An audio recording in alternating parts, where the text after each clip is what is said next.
एकेटिव examination की date extend होगी या नहीं होगी। AKTU first year second year exams कब से होगा, थर्ड ईयर फोर्थ ईयर कब से होगा और डेट एक्सटेंड होगी कि नहीं, डेट बढ़ेगी कि नहीं। उसके अलावा एकेटिव के एक्स स्टूडेंट और री एडमिटेड स्टूडेंट का एग्जामिनेशन फॉर्म कब भरना है। इंपॉर्टेंट वीडियोस आपको ज़रूर वॉच करना है अगर आपको एग्ज़ाम देना है या फिर री एडमिशन स्टूडेंट है या फिर आप एक्स स्टूडेंट है या फिर आपको दोनों के बारे में नहीं पता है कि एक्स और री में क्या होता है या फिर दोनों में डिफरेंस क्या है।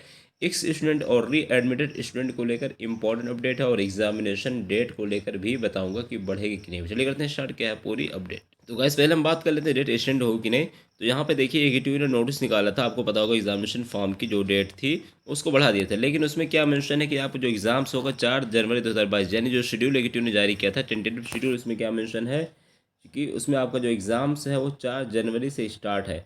तो इसमें कई सारे छात्र पूछे सर हमारी डेट एक्सटेंड होगी नहीं। देखिए जहाँ तक थर्ड ईयर फोर्थ ईयर के बजाय जो फर्स्ट ईयर सेकंड ईयर के स्टूडेंट हैं उनकी अगर हम बात करते हैं पहले, तो फर्स्ट ईयर सेकंड ईयर के स्टूडेंट का जो एग्ज़ाम्स अभी कोई शेड्यूल तो नहीं है, बट एकेडमिक कैलेंडर में जो मेंशन है 22-23 से मेंशन है। तो आप जो फर्स्ट ईयर और सेकंड ईयर के स्टूडेंट हैं उन लोगों का जो एग्ज़ाम्स होगा वही 23-24 यानी 25 हम मान लेते हैं, 25-26 जनवरी से 8 के आसपास आपका एग्ज़ाम स्टार्ट होने के चांसेस हैं, यानी जनवरी लास्ट तक, या अगर एक्सटेंड होगा तो फरवरी, लेकिन बहरहाल जनवरी में जहाँ तक चांसेस है कि एग्ज़ाम स्टार्ट हो जाएगा। उसके अलावा जो थर्ड ईयर फोर्थ ईयर के स्टूडेंट हैं, बीटेक बी फार्मा या MBA वाले भी कह सकते हैं, फर्स्ट ईयर सेकंड ईयर जो भी, तो अगर हम MBA बीटेक और बी फार्मा के छात्रों की या फिर थर्ड ईयर फोर्थ ईयर की बात करें, यानी जो फर्स्ट स्टेज की बात करें, तो फर्स्ट स्टेज में 4 जनवरी से उनका एग्ज़ाम स्टार्ट है, 4 जनवरी से। तो देखिए ये जो डेट एक्सटेंड होने की बात करी, क्योंकि मैं आपको ये नोटिस क्यों दिखा रहा हूँ, क्योंकि यहाँ पे जो एग्जामिनेशन की जो डेट थी पहले 20 से थी, अब उसको 25 कर दिया है, और जो फीस पेमेंट की डेट थी वो 15 के बजाय 20 दिसंबर से स्टार्ट होगा। तो इसलिए 25 दिसंबर तक अगर फॉर्म भरा जाएगा तो 25 से हो सकता है 30 के बीच में आपका प्रैक्टिकल करा लिया जाए, 30 के बाद फिर आपका एग्ज़ाम स्टार्ट हो जाएगा, 3 से 4 दिन का आपको समय मिल जाएगा। तो कहने का मतलब ये है, जो जहाँ तक डेट एक्सटेंड होने की बात है तो मेरे हिसाब से डेट एक्सटेंड होना बहुत मुश्किल है। हाँ अगर एक आध दो दिन की, जैसे मान लीजिए आप 4 से स्टार्ट है तो उसका हो सकता है 5 से कर देगी या फिर 6 से कर दे, बाकी इससे ज़्यादा कोई एक्सटेंड नहीं होगा, यानी इसी वीक में फर्स्ट वीक ऑफ जनवरी में आपका एग्ज़ाम हर हाल में स्टार्ट हो जाएगा, इससे ज़्यादा एक्सटेंड हो ही नहीं सकता। हाँ अगर कोई बहुत ही इमरजेंसी या फिर बहुत बड़ा इशू हो जाए तो बात अलग है, लेकिन मेरे हिसाब से अगर सब कुछ सही चला, सब कुछ ठीक ठाक चला, तो आपका एग्ज़ाम ठीक समय से होगा। 4 जनवरी या फिर हो सकता है 5 या 6 जनवरी, एक आध दिन आगे पीछे हो सकता है, बट 4 को, या फिर हो सकता है मैक्सिमम जो चांसेस है 99% प्रोबेबिलिटी चांसेस है कि आपका एग्जाम 4 जनवरी से स्टार्ट होगा, बट अगर कुछ बढ़ेगा तो एक आध दिन बढ़ेगा, उससे ज़्यादा नहीं बढ़ेगा।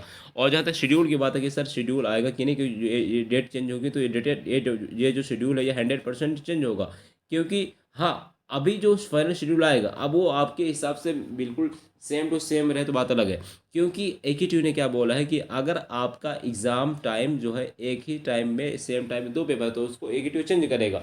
तो बहरहाल आपका चेंज हो ना हो, लेकिन फाइनल शेड्यूल आएगा एक बार, ये शेड्यूल है टेंटेटिव, फाइनल शेड्यूल आएगा उसमें कुछ कुछ नेगेटिव बदलाव करता है। अगर आप मेल वगैरह करते हैं आपकी कुछ प्रॉब्लम तो आप मेल कर सकते हैं। उसके अलावा डेट बढ़ेगी नहीं बढ़ेगी वो फाइनल शेड्यूल आने के बाद ही पता चलेगा, बट चांसेस यही कि नहीं बढ़ेगी, तो इसलिए अपनी प्रिपरेशन आप जारी रखिए। इंपॉर्टेंट क्वेश्चन की वीडियोस हमारे चैनल पे बहुत सारे अपलोड है, प्लेलिस्ट जाके देख लीजिए, मिल जाएगी। अब मैंने बात करता हूँ री एडमिटेड और एक्स की, क्योंकि मैंने यही सी टॉपिक पे बहुत दिन कल भी आपको बोला था और आज मैंने मॉर्निंग में बोला था, तो चलिए वही बताते हैं कि एक्स और री एडमिशन जो री एडमिटेड स्टूडेंट हैं, पहले हम बात कर लेते हैं एक्स से क्या होता है और री एडमिटेड क्या होता है। देखिए एक्स स्टूडेंट वो होता है जिसमें आपको केवल केवल एग्ज़ाम देना होता है। इक्स में क्या होता है, केवल और केवल आपको क्या करना होता है, थ्योरी एग्जाम देना होता है और आपको पढ़ाई नहीं करनी होती है, आपको कॉलेज नहीं जाना पड़ता, केवल और केवल आपको एग्ज़ाम देना पड़ता है, और फीस भी आपकी 7,865 नियर अबाउट होती है। हाँ अगर कोई कॉलेज ज़्यादा ले तो अलग बात है, बट मैक्सिमम यही होती है, केवल एग्जामिनेशन फ़ीस आपको पे करनी होती है। अब वहीं पे बात कर लेते हैं री एडमिशन, और हाँ इक्स के लिए कुछ और है, बाउंडेशन है कि इक्स में जो आपका ओल्ड सिलेबस है उसी हिसाब से पढ़ाई, उसी हिसाब से आपको पढ़ना पड़ेगा, उसी हिसाब से आपको एग्जाम देना पड़ेगा। बट अगर आप री एडमिटेड स्टूडेंट है, यानी कि अगर आप री एडमिशन लेते हैं तो री में क्या होता है कि आपका वहाँ पे पूरी की पूरी फीस जो एक रेगुलर छात्र की होती है नियर अबाउट आपकी सेम टू सेम फीस होती है, बट अगर कॉलेज आपका चाहे तो चाहे 10-5 हज़ार आपका छूट कर सकता है, लेकिन रेगुलर फीस के नियर अबाउट अप्रॉक्सीमेट सेम होती है।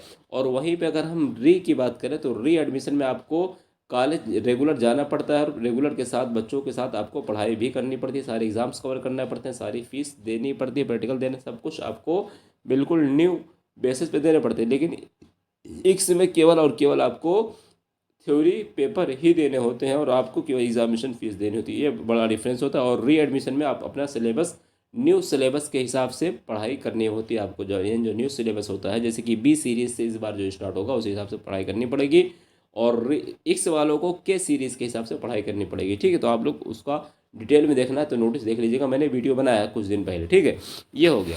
अब बात करते हैं एग्जामिनेशन फीस को लेकर कि एग्जामिनेशन फीस किसको भरना है, री एडमिशन को लेकर, सॉरी एग्जाम फॉर्म को। तो री एडमिशन को कब भरना है इसे, तो मैंने पहले ही ऑलरेडी बोल दिया है, मैंने बताया है कि थर्ड ईयर फोर्थ ईयर में अगर आप री एडमिशन ले रहे हैं, थर्ड ईयर फोर्थ ईयर मान लीजिए आपका ईयर बैग लग गया था, वाई भी लग गया, तो आप री एडमिशन ले रहे हैं या फिर आप जो है एक्स एडमिशन ले रहे हैं थर्ड ईयर फोर्थ ईयर, तब तो आप एलिजिबल हैं।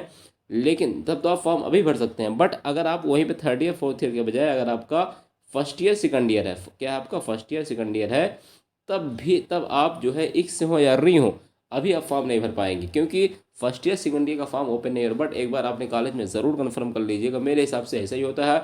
AKTU ने ऐसा कुछ बताया नहीं है, but first year second year का जब रेगुलर वाले छात्रों का फॉर्म ओपन होगा तभी आप एक्स वाले और री वाले फर्स्ट ईयर वाले भर सकते हैं। तो इसलिए अगर आप फर्स्ट ईयर सेकंड ईयर में आपका एक्स है या फिर री है तो आप परेशान ना होइए, आपका नोटिस आएगा फर्स्ट ईयर सेकंड ईयर वालों बच्चों के साथ, आप फॉर्म भर सकते हैं 25 जनवरी के बाद।